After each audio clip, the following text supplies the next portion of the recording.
देवाच्या लोकांचे 7 चित्र हे या संदेश मालिकेचं नाव आहे. आणि पवित्र शास्त्रामध्ये देवाच्या लोकांचे म्हणजे आपले 7 वेगवेगळे चित्र आपल्याला पाहायला मिळतात. आणि हे सर्व 7ही चित्र इफिसकरास पत्रात आपल्याला आढळतात.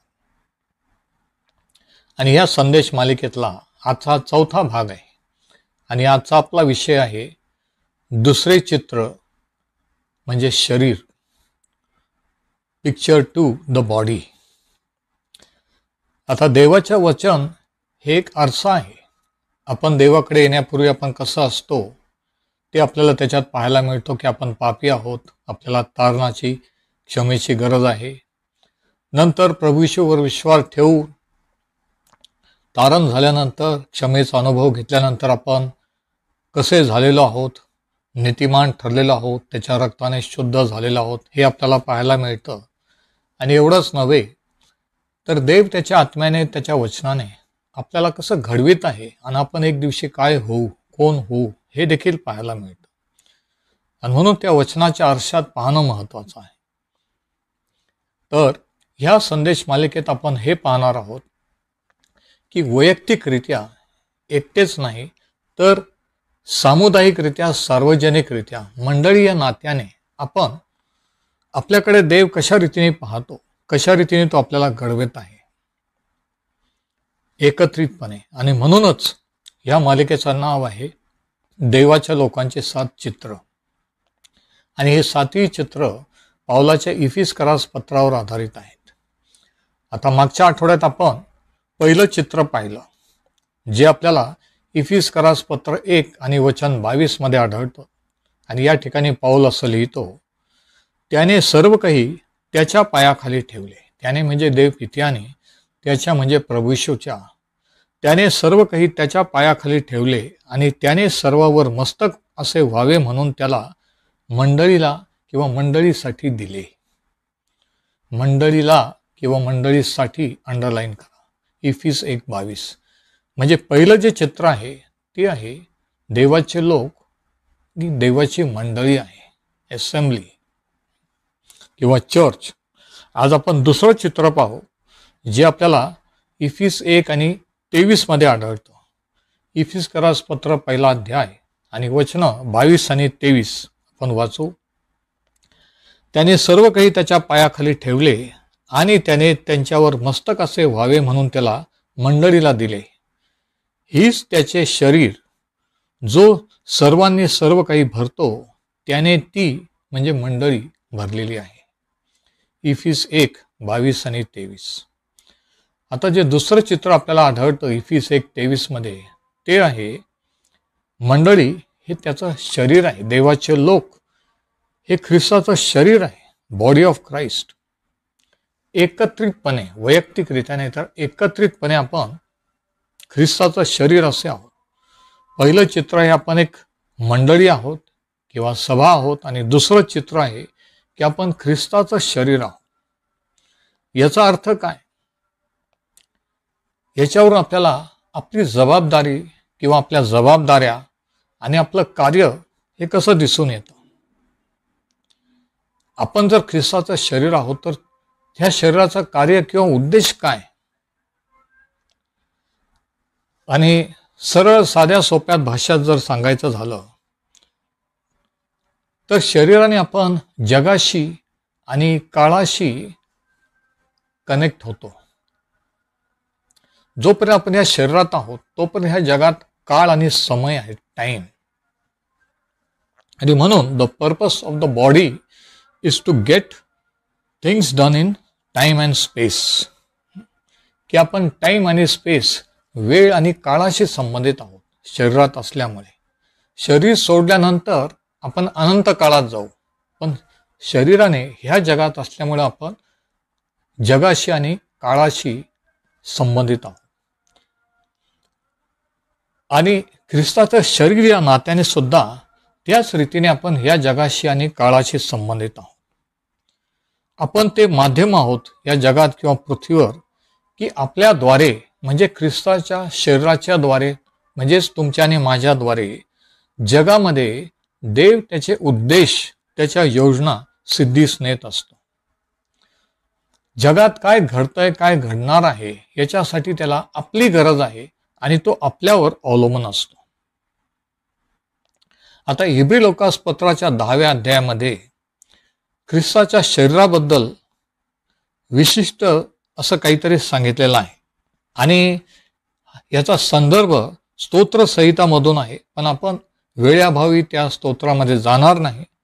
फक्त मेन पॉइंट किंवा जे मुख्य उद्देश ते आपण पाहूया. इब्री लोकास पत्र 10वा अध्याय आणि वचन 5 ते 7 या ठिकाणी असं लिहिलेलं आहे. म्हणून तो म्हणजे प्रभू येशू, म्हणून तो जगात येते वेळेस म्हणाला, यज्ञ व अन्नार्पणे यांची तुला इच्छा नव्हती, तू माझ्यासाठी शरीर तयार केले आहेस. होमाने व पापाबद्दलच्या अर्पणाने तुला संतोष नव्हता. देव जो पुत्र देव जो पित्याशी बोलत आहे. यावरून मी म्हणालो, हे देवा, ग्रंथपटात माझ्याविषयी लिहून ठेवले आहे, तुझ्या इच्छेप्रमाणे करण्यासाठी मी आलो आहे. इब्री 10:5-7. आता हे दोन वाक्य जर एकत्रित केले की तू माझ्यासाठी शरीर तयार केलेस आणि तुझी इच्छा पूर्ण करण्यास मी आलो आहे, जर एकत्र केले तर याच्यावरून प्रभू येशूला जे शरीर देवाने दिलं किंवा शरीरात तो होता ते कशासाठी होतं हे आपल्याला कळतं. त्याचं शरीर पृथ्वीवर किंवा जगात असताना देवाचा उद्देश, देवाची इच्छा पूर्ण करण्यासाठी होता. दोन गोष्टी आहेत. पहिली गोष्ट ही की ख्रिस्ताचं शरीर, फिजिकल बॉडी जी प्रभू येशूला मिळालेली होती, ज्या शरीराने तो या जगात होता, ती वधस्तंभावर अर्पण म्हणून त्याने अर्पण केली. आणि दुसरी गोष्ट ही की त्याचं जे शरीर तुम्ही आणि मी आज आहोत, सार्वजनिकरित्या किंवा सामूहिकरित्या, त्याचं उरलेलं कार्य ह्या जगामध्ये, ह्या पृथ्वीवर पूर्ण करण्यासाठी आहोत. तो आपल्याद्वारे, त्याच्या शरीराच्या म्हणजे तुमच्या आणि माझ्याद्वारे, म्हणजे चर्च किंवा मंडळीच्या द्वारे उरलेलं कार्य तो पूर्ण करीत आहे. आता नव्या करारामध्ये अनेक चित्र आपल्याला याविषयीचे पाहायला मिळतात, परंतु दोन चित्र आपण याच्यातले पाहू. पहिलं जे आहे आपल्याला रोमकरासपत्र 12 मध्ये आढळतं. रोमकरासपत्राचा 12वा अध्याय आणि वचन 4 आणि 5 इथे काय लिहिले जरा बघा. कारण जसे आपल्याला एक शरीर असून त्यात पुष्कळ अवयव आहेत, तरी त्या सर्व अवयवांचे कार्य एकच नाही, तसे आपण पुष्कळ जण असून ख्रिस्तामध्ये एक शरीर आणि प्रत्येक जण एकमेकांचे अवयव असे आहोत. रोमकरासपत्र 12:4 आणि 5. म्हणजे ख्रिस्तामध्ये आपण जरी वेगवेगळे असलो तरी एक शरीर असे आहोत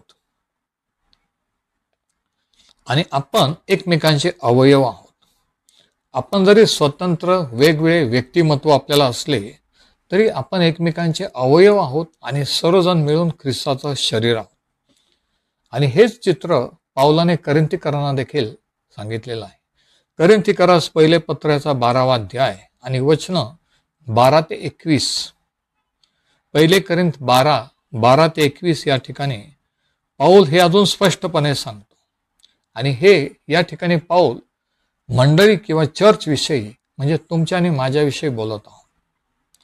कारण जसे एक शरीर असून त्याला अवयव पुष्कळ असतात आणि त्या शरीराचे अवयव पुष्कळ असून सर्व मिळून एक शरीर बनते, तसाच ख्रिस्त आहे. कारण आपण यहुदी असो किंवा हेलेनी असो, म्हणजे विधर्मी असो, गुलाम असो किंवा स्वतंत्र असो, एक शरीर होण्यासाठी आपणा सर्वांना एका आत्म्यात बाप्तिस्मा मिळाला आहे. आणि आपण सर्व एकाच आत्म्याने संचरित झालो आहोत. कारण शरीर म्हणजे एक अवयव असे नव्हे, तर अनेक अवयव असे आहे. जर पाय म्हणेल मी हात नाही म्हणून मी शरीराचा नाही, तर त्यावरून तो शरीराचा नाही असे होत नाही. जर कान म्हणेल मी डोळा नाही म्हणून मी शरीराचा नाही, तर त्यावरून तो शरीराचा नाही असं होत नाही. संबंध शरीर डोळा असते तर ऐकण्याची क्रिया कशी झाली असते? संबंध शरीर कानच असते तर हुंगण्याची क्रिया कशी झाली असती? तर देवाने आपल्या इच्छेप्रमाणे शरीरामध्ये प्रत्येक अवयव लावून ठेवलेला आहे. किंवा जोडून ठेवलेला आहे. ते सर्व मिळून एकच अवयव असते तर शरीर कुठे असते? तर मग अवयव पुष्कळ असून शरीर एक असे आहे. डोळ्याला हाताला म्हणता येत नाही की मला तुझी गरज नाही. तसेच मस्तकाला पायांना म्हणता येत नाही की मला तुमची गरज नाही. 1 कोरिंथ 12:12-21. म्हणजे या ठिकाणी पाऊल हे सांगतो की शरीर एक युनिट किंवा एक घटक आहे आणि त्या शरीराचे वेगवेगळे पार्ट किंवा अवयव असतात आणि प्रत्येक अवयवाचं वेगवेगळं कार्य असतं. तसं ख्रिस्ताच्या मंडळीत किंवा ख्रिस्ताच्या शरीरात आहे की आपल्या सर्वांना एकाच आत्मा त्याने दिलेला आहे. एका आत्म्याने आपण संचरित झालेलो आहोत. आपण विधर्मी असो, यहुदी असो की कोणी असो, एका आत्म्याने त्याने आपल्याला एक केलेला आहे. आणि या ठिकाणी कोणता शब्दावर भर दिला माहिती आहे का? तो शब्द आहे एक. आपण सर्व एका आत्म्याने संचरित झालो. आपण सर्व एक शरीर आहोत. आपल्या सर्वांना एकच आत्मा मिळालेला आहे. बघा, एक किती वेळेस झालेला आहे. म्हणजे शरीर वेगवेगळ्या अवयवांनी आहे तरी आपण सर्वजण मिळून एक आहोत. आणि म्हणून आपण दुसऱ्या ख्रिस्ती विश्वासधाऱ्यांना असं म्हणून चालणार नाही की मला तुमची गरज नाही,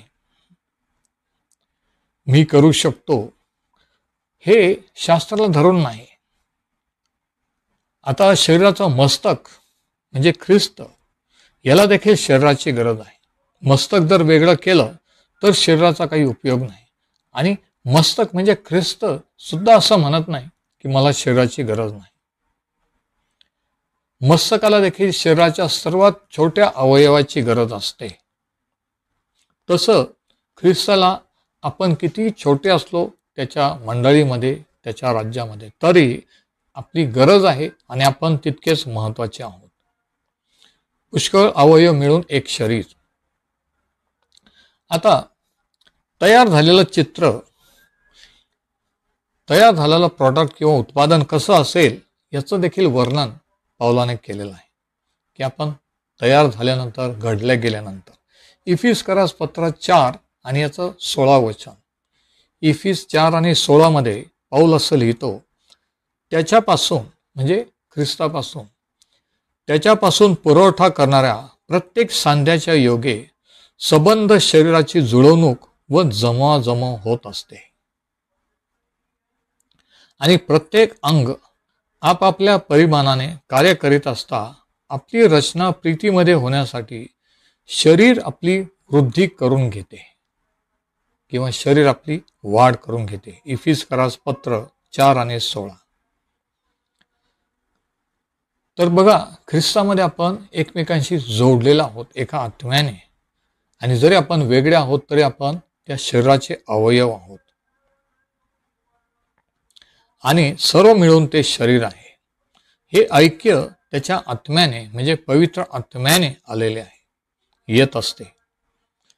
आणि मग त्या शरीराची रचना किंवा वाढ होत असते.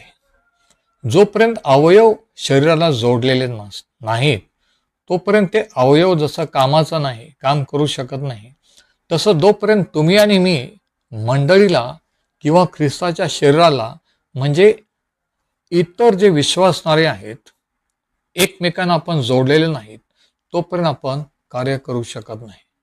तोपर्यंत त्याच्या आत्म्याचा पुरवठा होऊ शकत नाही. आणि जर तसं झालं नाही तर ते शरीर सुदृढ किंवा हेल्दी असं होऊ शकत नाही. म्हणून प्रत्येक पार्ट किंवा प्रत्येक अवयवाचं कार्य आणि प्रत्येक अवयव कार्यरत असणं हे गरजेचं आहे, तरच शरीर कार्य करतं. एक अवयव जरी काम करत नसला तर त्याचा परिणाम सर्व शरीरावर होतो. आता 2 गोष्टी याच्यातून आपण पाहतो. पहिली गोष्ट ही की हे चित्र शिकवणारे महत्त्वाचे वैशिष्ट्य काय आहे, या चित्राचं मुख्य वैशिष्ट्य काय आहे. आणि दुसरा प्रश्न असा की आपल्याकडून देवाची काय अपेक्षा आहे, काय अपेक्षित आहे. देवाच्या उद्देशाबद्दल, देवाच्या कार्याबद्दल हे चित्र आपल्याला काय सांगतं. आता पहिली गोष्ट आपण ध्यानात ठेवली पाहिजे ती ही, की आपण जरी वेगवेगळे असलो, वेगवेगळे अवयव ख्रिस्ताच्या मंडळी शरीरात असलो, तरी आपण सर्व स्वतंत्र असे आहोत. आपण सर्व वेगळे आहोत, पण आपण सर्व स्वतंत्र आहोत. आपण एकच अवयव नाही. कोणी कान आहे, कोणी डोळा आहे, कोणी हात आहे, पाय आहे. आपले वेगवेगळे कार्य आहे, वेगवेगळ्या सेवा आहेत, पण तरी आपण स्वतंत्र आहोत. पण आपण एकमेकाला त्याच्या आत्म्याने जोडलेले आहोत. आणि म्हणून पवित्र आत्म्याचं प्रमुख कार्य त्याच्या मंडळीमध्ये आज हे आहे की आपल्याला जरी वेगवेगळे कार्य, वेगवेगळे दानं, वेगवेगळ्या ठिकाणी आपण असलो, तरीही एका आत्म्याने आपण संचरित झालेलो आहोत आणि आपण स्वतंत्र असं कार्य करत आहोत. आपल्या प्रत्येकाचं कार्य, प्रत्येक अवयव जसा महत्त्वाचा असतो, तसा आपण प्रत्येक जण ख्रिस्ताच्या शरीरामध्ये, मंडळीमध्ये, देवाच्या योजनेमध्ये ह्या जगात महत्त्वाचे आहोत. आणि हे जर समजलं तर आपण असं म्हणणार नाही की मला तुमची गरज नाही, किंवा मी हे करू शकतो, किंवा आमचं चर्च किंवा माझी मंडळी किंवा माझा ग्रुप. आपल्याला हे कळेल की दुसरे मंडळी आहेत, दुसरे ग्रुप आहेत, दुसरे ख्रिस्तावर विश्वास ठेवणारे आहेत आणि ते पण ख्रिस्ताचे अवयव आहेत. आणि आपण जेव्हा एकमेकाला जोडले जाऊ एका आत्म्याने, त्यावेळेस आपण आपलं कार्य या पृथ्वीवर पूर्ण करू. एकमेकाला कनेक्ट झाल्याशिवाय, जोडले गेल्याशिवाय आपण कार्य करू शकत नाही. हे आज प्रत्येकाला समजण्याची किती गरज आहे, नाही का? आज प्रत्येक जणाचा वेगळा ग्रुप, वेगळी मंडळी, वेगळी सेवा कार्य आहे. आणि प्रत्येकाला, अनेकांना असं वाटतं की आपल्याला दुसऱ्यांची गरज नाही आहे. आणि म्हणून हे समजणं महत्त्वाचं आहे की आपण जर ख्रिस्ताचा अवयव आहोत, तर आपण सुदृढ राहण्यासाठी आणि पूर्ण क्षमतेने कार्य करण्यासाठी शरीराला म्हणजे ख्रिस्ताच्या मंडळीला म्हणजे इतरांना जोडलं जाणं हे महत्त्वाचं आहे. आपल्या प्रत्येकाला एकमेकाची गरज आहे. आणि देवाचे उद्देश तोपर्यंत पूर्ण होणार नाही, जोपर्यंत मंडळीला, आपल्या प्रत्येकाला याचं महत्त्व कळणार नाही की आपल्याला एकमेकांची गरज आहे. आपण ख्रिस्ताचे अवयव आहोत आणि सर्व मिळून त्याचं शरीर आहोत. आणि ज्यावेळेस प्रत्येक मेंबर, प्रत्येक अवयव एकमेकाला जोडला जाईल, त्यावेळेस ख्रिस्ताचं शरीर देवाचा उद्देश पृथ्वीवर सिद्धीस नेईल, देवाच्या गौरवासाठी. तर आज आपण इथेच थांबू. आज आपण दुसरं चित्र पाहिलं, ते म्हणजे शरीराचं, की मंडळी, चर्च हे ख्रिस्ताचं शरीर आहे आणि आपण प्रत्येकजण त्याचे अवयव आहोत. पुढच्या आठवड्यात आपण तिसरं चित्र पाहू देवाच्या वचनात, की देवाचे लोक या नात्याने हे जगात आपण कोण आहोत. परमेश्वर हे वचन आशीर्वादित करू.